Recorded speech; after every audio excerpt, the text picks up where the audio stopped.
Hey guys, what's up? Disney Nuts here again with you guys for another How I Shot This.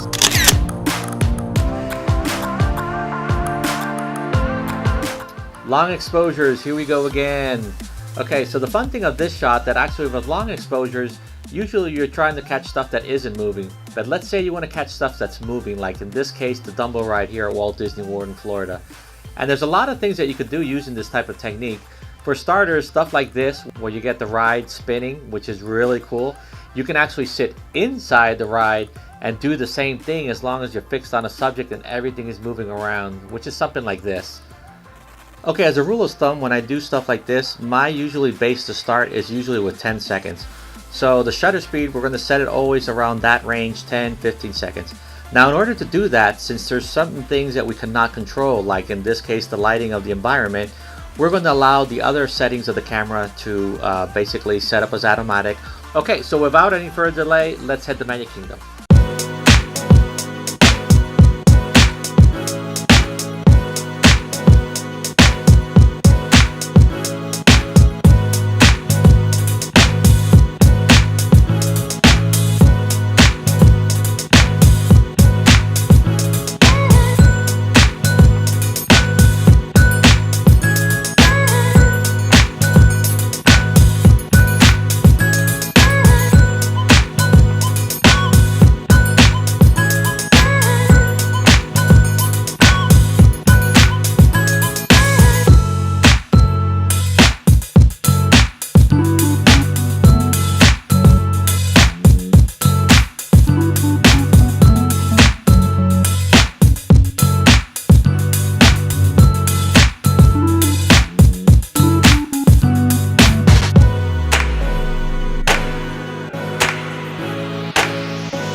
Okay guys, so we're here at the Dumbo ride and I'm going to show you the settings I'm going to be using.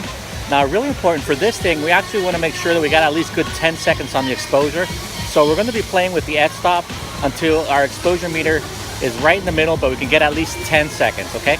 Even though this probably shot is probably a good f8 or something like that, we're just going to let the f-stop ride because again, we want to get those good long lines, and to get a good set of long lines, we need to leave it at least 10 seconds, okay?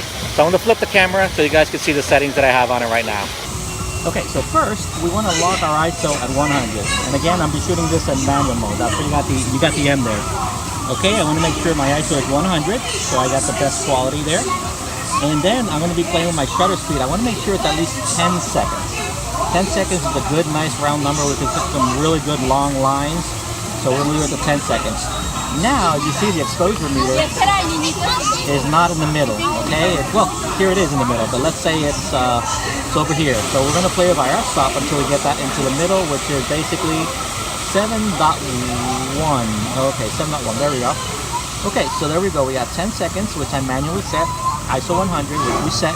And the f-stop we played with until we can get the exposure meter, which is right here, right in the middle. And that is the settings that we're going to be using, okay? So now we just need to wait for them to load the people, which they're doing now, and we'll take the shot.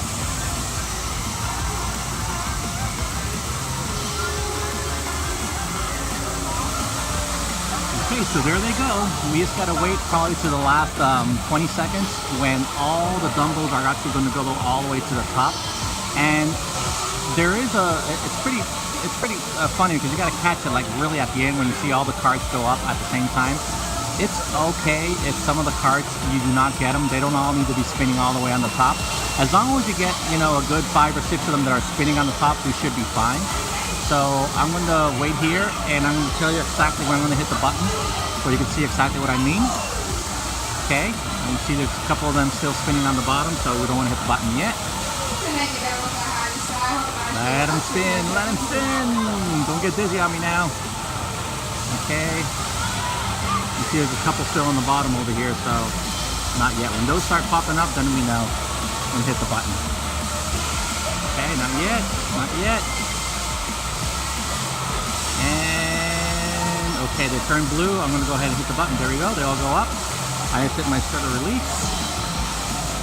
And and they're spinning all the way on the top, which is the long exposure that I want. And that should be good. Let's see what we got on the camera. And here's what we got. Let me show you. There it is. And that's how you do that type of shot. Okay, guys? Awesome, right? Okay, so we've imported the image here into Lightroom, and we're going to go ahead and edit it. So the first thing is first, like you guys know, I like to work from the top down, and we're going to go ahead and start here with the temperature. Now, there's a couple of two ways that you can adjust this. Since I see that there's some white walls in the back, we can come here and give it that nice cooler look, which is just adjusting the temperature here to the left.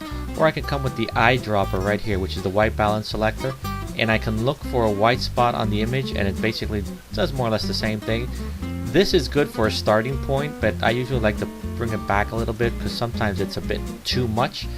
Because let's be real, when you're walking around the parks, there, at least in this area, there isn't like a full-blown white area there. It's more like a warm tone, which is, you know, the feeling that they want to give. So we can go a little bit like this, okay?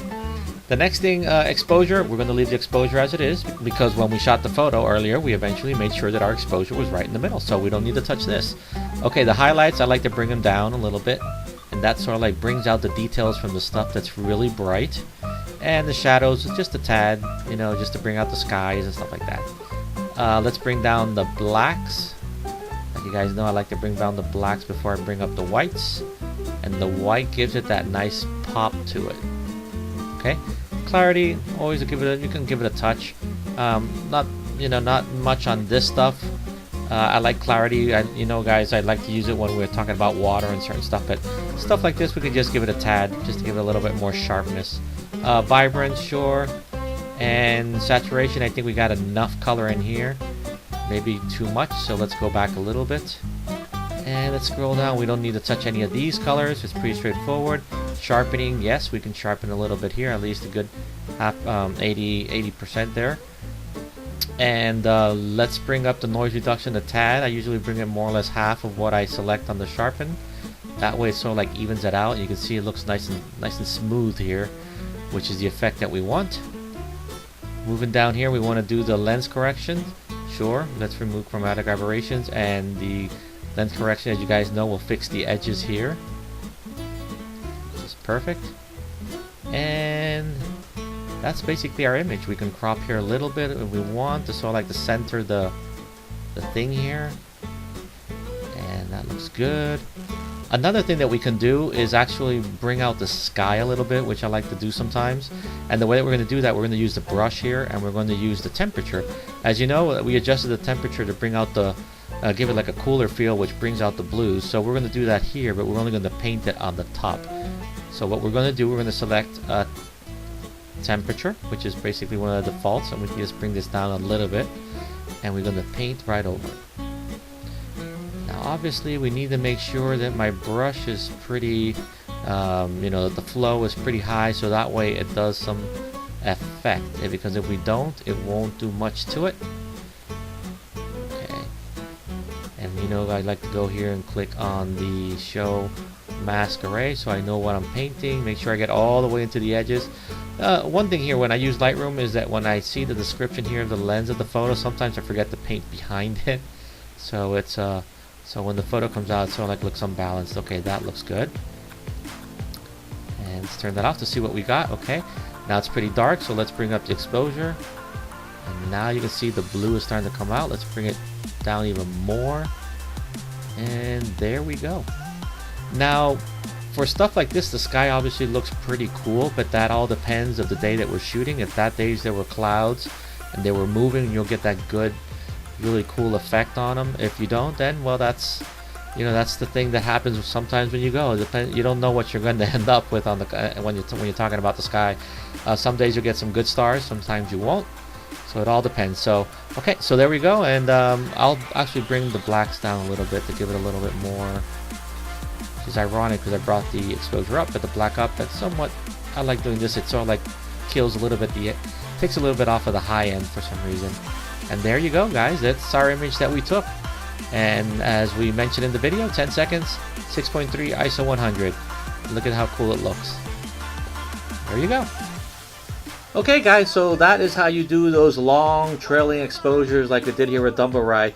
Feel free to try different shutter speeds and different f-stops depending on what you want to shoot, and have fun with it. You know, go out and try this technique on Main Street. So experiment. That's the best way to learn, and that's the best way to try something different. So again guys, thanks for watching. I really appreciate it. And if you like these videos, please consider subscribing and share with your friends. That way we can keep on doing these videos for you guys. Okay guys, until then, stay awesome.